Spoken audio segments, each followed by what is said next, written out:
Hello friends, I am Bhavna Sharma. Welcome back to my channel English Learning Hub.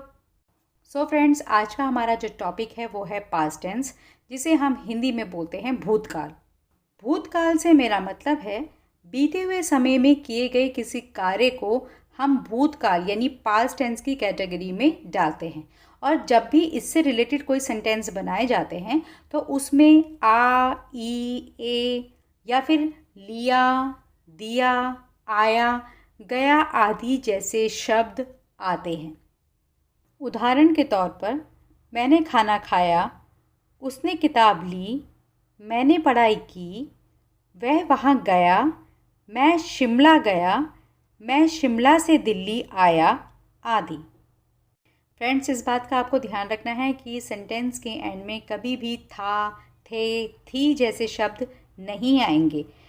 वहाँ पर सिर्फ और सिर्फ आ, ई, ए, लिया, दिया, आया, गया आदि जैसे शब्द जब आ रहे हैं तो उन्हें आपने पास्ट टेंस की कैटेगरी में डालना है। था, थे, थी भी पास्ट टेंस की कैटेगरी में आते हैं, लेकिन वो इनडिफाइनेट टेंस में नहीं आते हैं, वो आगे के टेंसेस में आएंगे। तो जब वहाँ पर हम उसके बारे में बात करेंगे तो मैं आपको अच्छे से एक्सप्लेन करूँगी। फ़िलहाल आपको ये याद रखना है कि इस कैटेगरी में इस तरह के वर्ड्स नहीं आएंगे। पास्ट टेंस की 4 कैटेगरीज होती हैं। पहली होती है पास्ट इंडिफाइनेट टेंस, सेकंड होती है पास्ट कॉन्टिन्यूस टेंस, फिर थर्ड होती है पास्ट परफेक्ट टेंस और फोर्थ होती है पास्ट परफेक्ट कॉन्टिन्यूस टेंस। लेकिन आज के वीडियो में मैं सिर्फ आपके साथ पास्ट इंडिफाइनेट टेंस के बारे में बात करूंगी, अदरवाइज वीडियो बहुत ज़्यादा लंबा हो जाएगा। So friends, without any further delay let's start the video. So friends, बात करते हैं हमारे पास्ट टेंस की फर्स्ट कैटेगरी के बारे में, जो कि है पास्ट इनडिफाइनेट टेंस, जिसे हम सिंपल पास्ट टेंस भी बोलते हैं। Past indefinite tense, simple past tense. So simple past tense में जब भी हम सेंटेंस बनाते हैं तो उस समय हमारे जो सेंटेंस का स्ट्रक्चर होता है वो कुछ इस तरह से होता है, जो कि आपको स्क्रीन पर इस समय नज़र आ रहा होगा। सब्जेक्ट, उसके बाद वर्ब की सेकंड फॉर्म, क्योंकि ये पास्ट टेंस है इसलिए यहाँ पर वर्ब की सेकंड फॉर्म लगाई जाएगी। उसके बाद हमारा आता है ऑब्जेक्ट। स्क्रीन पे आप कुछ एग्जाम्पल्स देख रहे होंगे। फर्स्ट एग्जाम्पल है आई सॉ, सेकंड एग्जाम्पल है यू सॉ और थर्ड एग्जाम्पल है राम सॉ, यानी कि मैंने देखा, तुमने देखा, राम ने देखा। अब आपने इस सेंटेंस में जो देखा वो क्या है, वो ये है कि देखने को हम इंग्लिश में बोलते हैं सी। अब क्योंकि यहाँ पर हमने वर्ब की सेकंड फॉर्म यूज़ करनी है तो सी का वर्ब में सेकंड फॉर्म बन जाता है सॉ, तो इसीलिए हर सेंटेंस के आगे हमने लगा दिया है सॉ। चलिए कुछ और एग्जाम्पल्स देखते हैं।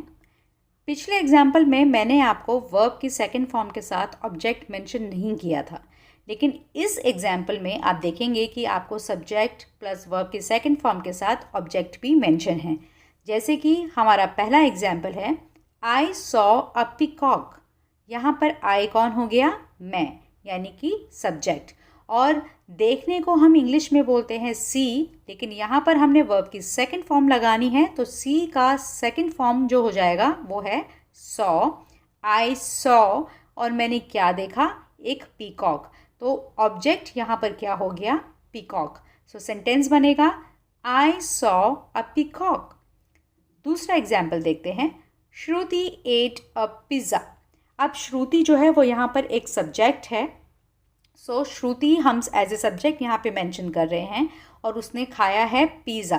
तो ईट माने होता है खाना, लेकिन वो ये काम कर चुकी है इसलिए हम यहाँ पे वर्ब की सेकंड फॉर्म लगा रहे हैं और लिख रहे हैं ईट का एट, और उसने जो खाया है वो उसके बाद हमने मेंशन करना है as a object. Shruti ate a pizza. Third example है Ayaan went to school. Ayaan कहाँ गया, school. Ayaan went to school. So Ayaan यहाँ पर एक सब्जेक्ट है। अब वो कहाँ गया है, वो जाना जो है, गो, जाना एक क्रिया है। सो यहाँ पर गो का जो सेकंड फॉर्म है वो होता है वेंट। सो हम लिखेंगे अयान वेंट, और जो ऑब्जेक्ट है वो यहाँ पर एक स्कूल है। Ayaan went to school. Fourth example है she gave me a book. उसने मुझे बुक दी। अब यहाँ पर शी जो है वो एज ए सब्जेक्ट मेंशन हुआ है। और किसी को जब हम कोई चीज़ देते हैं तो उसके लिए हम इंग्लिश में वर्ड यूज़ करते हैं गिव, लेकिन यहाँ पर पास्ट टेंस है क्योंकि वो ये काम कर चुकी है, तो हम यहाँ पर गिव की जगह पे लिखेंगे gave. She gave me a book, उसने मुझे book the. She gave me a book. अब यहाँ पर उसने ये बुक किसको दी है? मुझे दी है। तो यहाँ पर मैं यानी मुझे जो बुक मिली है वो एज ए ऑब्जेक्ट मेंशन किया जाएगा। She gave me a book. So friends, ये तो थे हमारे कुछ एफर्मेटिव सेंटेंसेस जिसे हम हिंदी में बोलते हैं सकारात्मक वाक्य, जिनमें हम सिंपल सेंटेंसेस को लेते हैं। अब मैं आपके साथ जो एग्जाम्पल शेयर करूँगी वो होंगे हमारे नेगेटिव सेंटेंसेस के ऊपर। नेगेटिव सेंटेंस आपको पता ही है कि क्या होते हैं, उन्हें हम हिंदी में बोलते हैं नकारात्मक वाक्य, यानी कि जिन सेंटेंसेस के अंदर न या नहीं जैसे शब्द आते हैं उन्हें हम नेगेटिव सेंटेंसेस की कैटेगरी में रखते हैं। नेगेटिव सेंटेंसेस बनाते वक्त जो सेंटेंस ऑफ स्ट्रक्चर होता है वो कुछ इस तरह से होता है। सबसे पहले हमें लगाना होता है सब्जेक्ट, उसके बाद हम लगाते हैं डिड नॉट, और डिड नॉट के बाद लगती है वर्ब की फर्स्ट फॉर्म। जी हाँ, वर्ब की फर्स्ट फॉर्म। नेगेटिव सेंटेंसेस बनाते समय हम वर्ब की सेकंड फॉर्म यूज़ नहीं करते हैं, हमें सिर्फ वर्ब की फर्स्ट फॉर्म यूज़ करनी होती है। तो ये बात आपको अच्छे से याद करनी पड़ेगी कि सब्जेक्ट के बाद डिड नॉट और उसके बाद वर्ब की फर्स्ट फॉर्म लगाई जाएगी। चलिए कुछ एग्जाम्पल्स देखते हैं। आई डिडेंट सी यानी आप डिडेंट को ये शॉर्ट फॉर्म में मैंने लिखा है, आप इसे आई डिड नॉट भी बोल सकते हैं, लेकिन शॉर्ट फॉर्म में बोलते हैं I didn't see. Second example है I didn't see a peacock. I didn't see, मैंने नहीं देखा। I didn't see a peacock, मैंने पीकॉक नहीं देखा। मैंने पीकॉक नहीं देखा। चलिए तीसरा एग्जाम्पल देखते हैं। She didn't give me a book, उसने मुझे किताब नहीं दी। Ayaan didn't go to school, Ayaan school नहीं गया। अब आपने देखा कि यहाँ पर मैंने सब्जेक्ट के तुरंत बाद डिडेंट लगाया यानी कि डिड नॉट लगाया है, और उसके बाद मैंने वर्ब की फर्स्ट फॉर्म लगाई है, गिव लगाया है, गेव नहीं लिखा। She didn't gave me a book नहीं लिखा, she didn't give me a book लिखा है। उसी तरह से फोर्थ वाले एग्जाम्पल में भी मैंने Ayaan didn't go to school लिखा है, Ayaan didn't went to school नहीं लिखा है। सो आपको ये याद रखना होगा कि सब्जेक्ट के बाद डिड नॉट और डिड नॉट के बाद वर्ब की फर्स्ट फॉर्म हमने लगानी है नेगेटिव सेंटेंसेस बनाते वक्त। She didn't give me a book, Ayaan didn't go to school. चलिए अब देखते हैं fifth example. He didn't go to Shimla, वह शिमला नहीं गया। वह शिमला नहीं गया। I didn't get up early yesterday, मैं कल जल्दी नहीं उठी। मैं कल जल्दी नहीं उठी। यहाँ पे अगेन मैंने सब्जेक्ट के साथ डिड नॉट लगाया है और उसके बाद वर्ब की फर्स्ट फॉर्म लगाई है और फिर ऑब्जेक्ट मेंशन किया है। He didn't go to Shimla, I didn't get up early yesterday. So आपने इस बात को अच्छे से समझना है कि सब्जेक्ट के बाद डिड नॉट और उसके बाद वर्ब की फर्स्ट फॉर्म हम यूज़ करते हैं। सो फ्रेंड्स, ये थे हमारे कुछ नेगेटिव सेंटेंसेस के एग्जाम्पल। अब हम बात करेंगे इंटेरोगेटिव सेंटेंसेस के बारे में। इंटेरोगेटिव सेंटेंसेस से मेरा मतलब है प्रश्नवाचक वाक्यों से। यहाँ पर भी जो सेंटेंस ऑफ स्ट्रक्चर है वो बिल्कुल नेगेटिव सेंटेंस जैसा ही होगा, बस थोड़ा सा फ़र्क ये होता है कि यहाँ पे सब्जेक्ट जो है वो डिड के बाद आता है, क्योंकि ऑब्वियसली हम सामने वाले से क्वेश्चन कर रहे हैं तो हेल्पिंग वर्ब जो है वो पहले आएगा, उसके बाद सब्जेक्ट और फिर वर्ब की फर्स्ट फॉर्म। चलिए एग्जाम्पल देख लेते हैं। क्या तुमने देखा? अब आपने देखा कि यहाँ पर जो हेल्पिंग वर्ब है वो पहले आया है। क्या तुमने देखा? Did you C? डिड यहाँ पर क्या हो गया, और यू यानी कि तुमने, और देखा यानी कि सी। तुमने क्या देखा? तुमने क्या देखा? What did you see? अब यहाँ पर आपने देखा कि मैंने सबसे पहले WH फैमिली को यूज़ किया है, क्योंकि मैंने आपको अपने लास्ट वीडियो में भी बताया था कि जब क्या, क्यों, कब इस तरह के वर्ड सेंटेंस के बीच में आते हैं तो सबसे पहले हम WH फैमिली को लेते हैं, उसके बाद हेल्पिंग वर्ब, फिर सब्जेक्ट और उसके बाद वर्ब। सो यहाँ पे कुछ वही एग्जाम्पल है जो आपको मैंने लास्ट वाले वीडियो में भी बताया था। तो देखते हैं इसमें क्या हमें बताया गया है। तुमने क्या देखा।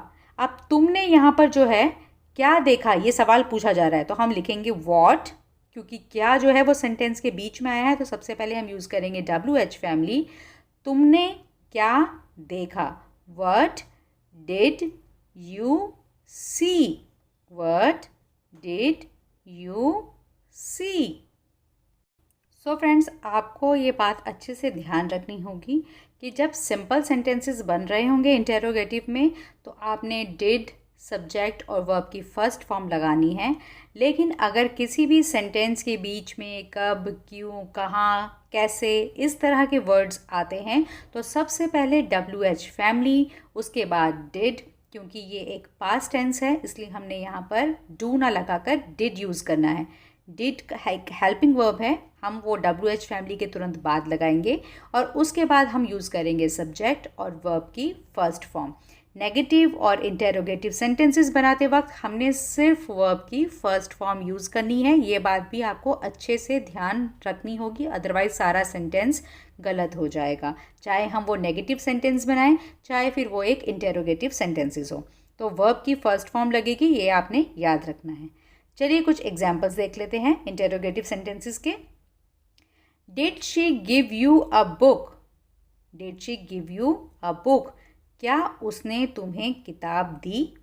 अब आपने देखा कि यहाँ हमने सबसे पहले यूज़ किया है डिड, उसके बाद हमने सब्जेक्ट लगाया है और सब्जेक्ट यहाँ पर हमारा है शी, और वर्ब की फर्स्ट फॉर्म गिव यानी कि देना, और क्या देना है, बुक। तो क्या उसने तुम्हें किताब दी और बुक एज ए ऑब्जेक्ट हो गया। सो डिड सब्जेक्ट वर्ब की first form. Did she give you a book. Second example है did you get up early yesterday. क्या तुम कल जल्दी उठे। अगेन यहाँ पर हमारा जो इंटेरोगेटिव सेंटेंस बन रहा है उसमें हम सबसे पहले यूज़ कर रहे हैं डिड, उसके बाद हमने यूज़ किया सब्जेक्ट जो कि है यू, और वर्ब की फर्स्ट फॉर्म हम एज इट इज़ यहाँ लिख देंगे। उठने को हम बोलते हैं गेट अप, तो हमने गेट अप ही यहाँ लिखा है। अर्ली येस्टरडे, उसके बाद हमारा ये सारा ऑब्जेक्ट मेंशन हो जाएगा। Did you get up early yesterday. Next example देखते हैं। Did you learn your lesson.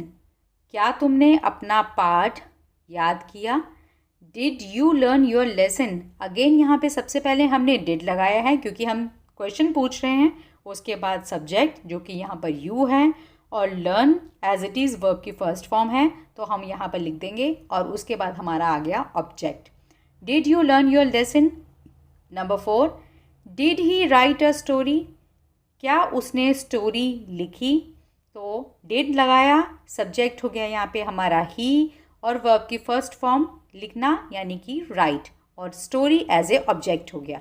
Did he right a story. अब हम इंटेरोगेटिव सेंटेंसेस को WH फैमिली की हेल्प से बनाना सीखेंगे। WH फैमिली, उसके बाद डिड, फिर सब्जेक्ट और फिर वर्ब की फर्स्ट फॉर्म। एग्जाम्पल देखते हैं। तुमने पिताजी को क्या लिखा। अब यहाँ पर क्या जो है वो सेंटेंस के बीच में आया है, इसीलिए हम यहाँ पर WH फैमिली को सबसे पहले लिखेंगे, उसके बाद हेल्पिंग वर्ब, फिर सब्जेक्ट और उसके बाद वर्ब की फर्स्ट फॉर्म, और उसके बाद जो आएगा वो सब हमारा ऑब्जेक्ट हो जाएगा। सेंटेंस को इंग्लिश में कन्वर्ट करते वक्त अब आप देखिए मैंने क्या लिखा है। What did you write to your father. तुमने पिताजी को क्या लिखा। व्हाट डिड, उसके बाद यू, तुमने, राइट माने लिखा। What did you write to your father. पिताजी को क्या लिखा। तुमने पिताजी को क्या लिखा।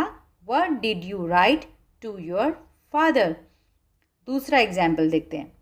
तुम शिमला कैसे गए। अगेन यहाँ पर आपने देखा कि मैंने कैसे वर्ड को सेंटेंस के बीच में यूज़ किया है, तो यहाँ पे हम फिर से WH फैमिली को पहले लिखेंगे। हाउ, कैसे means how. Did, how did you go to Shimla. How did you यानी कि तुम, गो टू यहाँ पर वर्ब की फर्स्ट फॉर्म आ गई जाने के लिए, और जो ऑब्जेक्ट है वो हो गया हमारा शिमला। तुम शिमला कैसे गए। How did you go to Shimla. So सबसे पहले हमने यहाँ पर यूज़ करना है WH फैमिली को, उसके बाद डिड, फिर सब्जेक्ट, और लास्ट में हमारा आएगा वर्ब की फर्स्ट फॉर्म।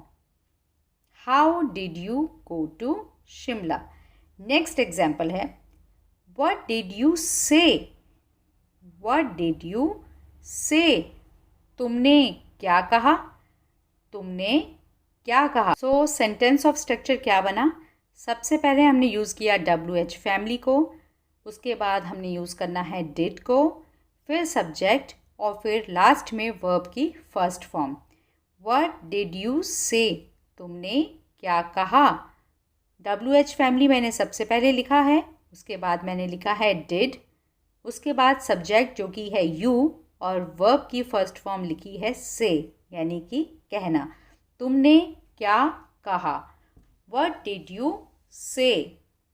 सो फ्रेंड्स, ये थे हमारे इंटेरोगेटिव सेंटेंसेस जो कि मैंने आपको हेल्पिंग वर्ब और WH फैमिली वर्ड्स के साथ बनाने सिखाए हैं। मैं अपने पिछले वीडियो में भी इन्हें काफ़ी हद तक क्लियर कर चुकी हूँ, और अगर फिर भी कोई डाउट आपको अगर रह गया होगा तो वो इस वीडियो को देखने से पूरी तरह से आई थिंक सो क्लियर हो गया होगा।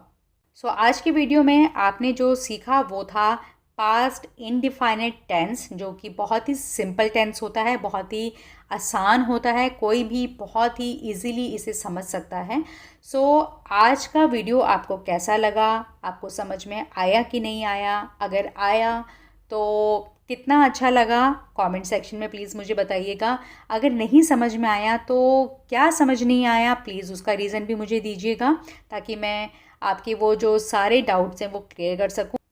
So friends, if you found this video helpful, please click the like button, share the video with your family and friends. Don't forget to subscribe to my channel so that you will get all the notifications for my latest video. Till then, bye bye.